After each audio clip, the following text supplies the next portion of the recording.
Oh, hello. Didn't notice you there. Well, I'm glad you turned up because today we are having a terrifying tale, and you're welcome to come along if you want.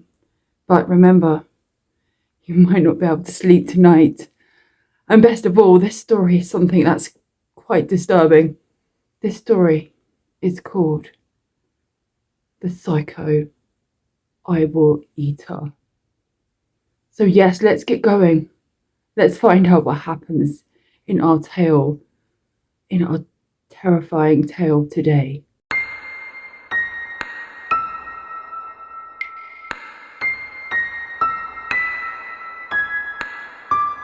This story starts with a woman sitting at a big desk in a big room. There's a large window to the left of her. There is rain hitting against the window, hitting hard against the window pane. She pushes her glasses tightly to her nose bridge. She sits, books surrounding her, and pushes a button on a dictaphone next to a big gold name plaque saying Dr. Lou Lucifer. She talks loudly into her dictaphone. His mind is so frighteningly confused. My patient is definitely in need for some medication. I have to add this to my list and call his doctors to see if it go aside his other medication. She looks down at her notepad, writes down some words, and then looks up at the forever ticking clock. Tick, tick. Buzz! The phone next to her buzzes. She pushes a button on a telephone and a voice says, "Your 3 o'clock has arrived." Dr. Lucifer huffed. It had been a very long day for her already. She'd been at work from 4 a.m. that morning, and she hadn't even taken lunch yet. Working with the mind was a forever-ending job. Notes and tapes, forever organizing times and medications, and it was forever busy. This 3 o'clock appointment was her last one before lunch, and today she seemed extremely hungry.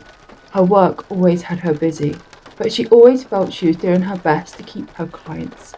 And of course she wanted to make sure that she was doing the very best for her clients.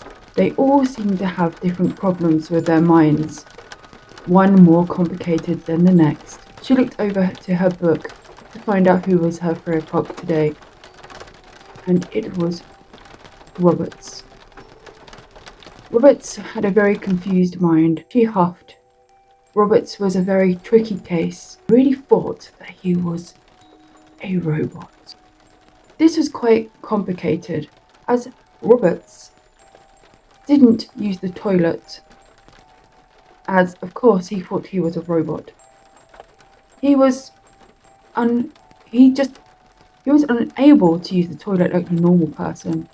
If he needed to go to the toilet, he would just start uncontrollably shouting, "Malfunction, malfunction, malfunction," and then sadly he would just wee himself, and of course that wasn't a good thing. So Roberts mainly smelled of urine, and it definitely wasn't a nice thought knowing you were going to be trapped in a room for him for a whole hour before lunch, especially when you're so hungry. Bang, bang.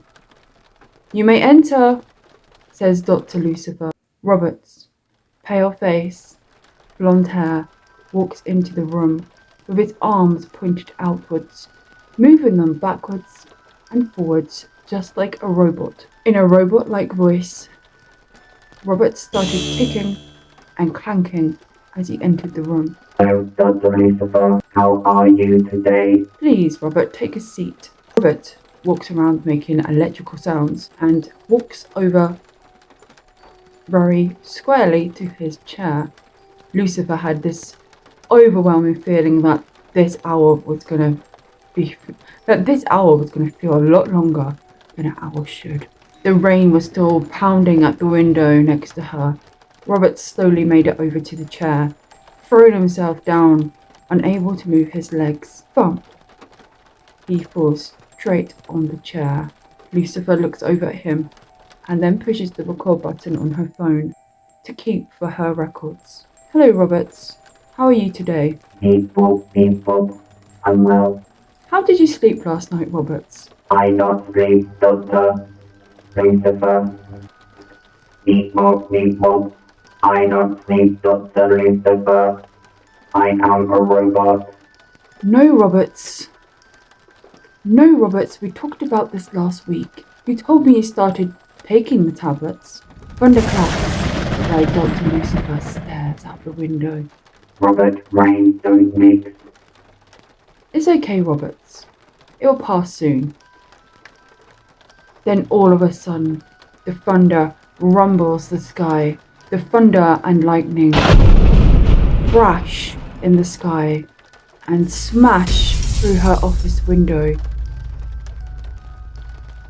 hitting Dr. Lucifer straight on the head. There was a bright light and a rattle as it hit Lucifer straight on her face, on her head, going down her face. The room all of a sudden was in complete darkness. Dr. Lucifer. Dr. Lucifer. Robert walks over to her, Dr. Lucifer, are you okay? talking in a robot voice, of course. Dr. Lucifer rubbed her eyes. She was lying on the floor covered in glass, with glass all around her. She stood up. She was shocked. She didn't feel anything. The only thought she had was that she was hungry. Pam from the office runs into the room. Lucifer, Dr. Lucifer, are you okay? We have had a power cut. I think, oh my goodness, what has happened to your head? Pam was determined to get Lucifer down to the hospital. Dr. Lucifer felt fine, but Pam, her annoying secretary, forced her to get a taxi over to the hospital. A short time later, the taxi arrived, and Pam helped Lucifer into the taxi. Make sure you go to the doctor and get this checked out, Dr. Lucifer. Blood starts to run down Dr. Lucifer's head. Dr. Lucifer sits looking from the taxi window. Rain still poured from the sky. The windows in the taxi were covered in condensation. He piped a little hole and peeked out, looking from the taxi window, looking out onto the wet road, the ground, people running across the street with umbrellas. She was sitting holding a tissue against her head. She didn't understand why there was no pain, as more blood gushed down her arms. As she held it tight, she looked down at her lap, watching the drips fall onto her handbag. This was worse than what she thought. She asked the taxi driver how long there was until they got to the hospital. Then felt a kind of relief that she'd never had to use the hospital before in this new area where she lives now. 10 minutes, said the taxi driver.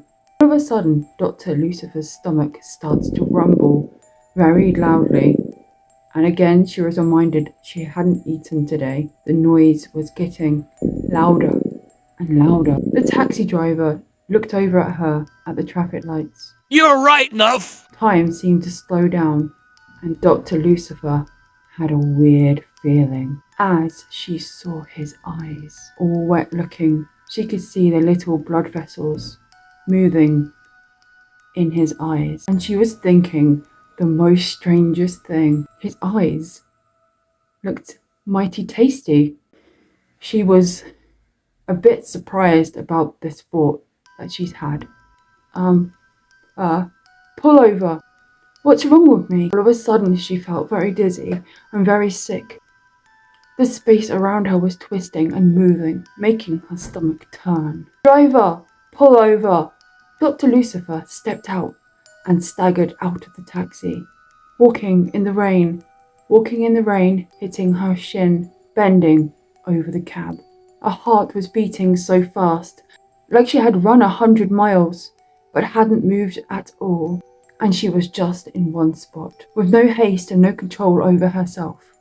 Walks, nearly runs over to the driver's door of the taxi. The driver starts to open the window as the rain drips down Dr. Lucifer's face, and the rain is pouring so heavy now. She looks down at her arm, changing. Green, knobbly skin, new black nails growing from her nail beds. She was transforming. She was transforming into this green monster-like creature. Then just like that, She grabs the taxi driver around by his neck. She gasps for a breath. Eyes, eyes, eyes, eyes. The taxi driver was stunned and shocked. Dr. Lucifer could see her reflection in the taxi driver's eyes.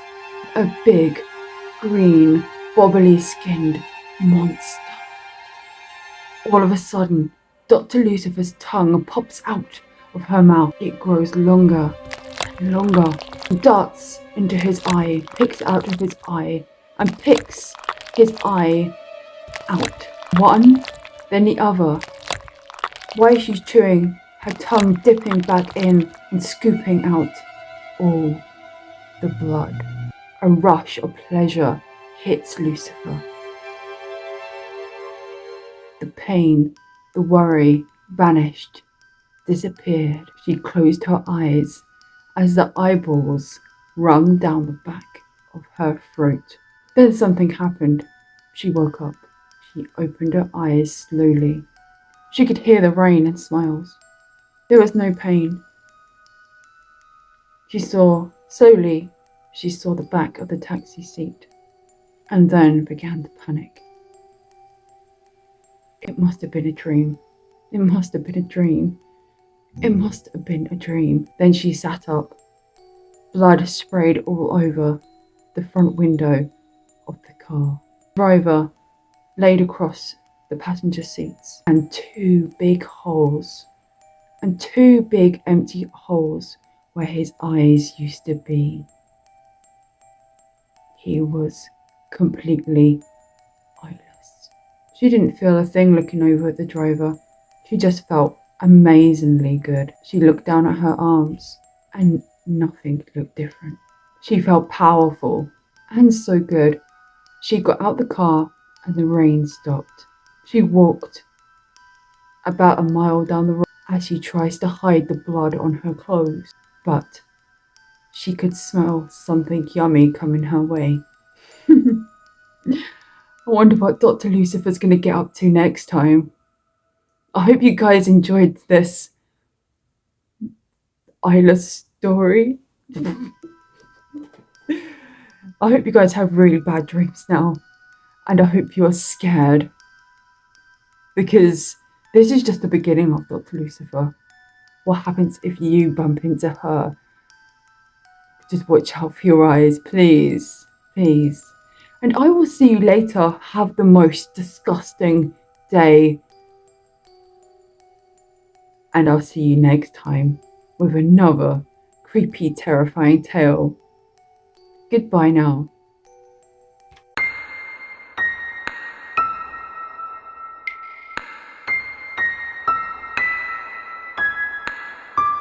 Will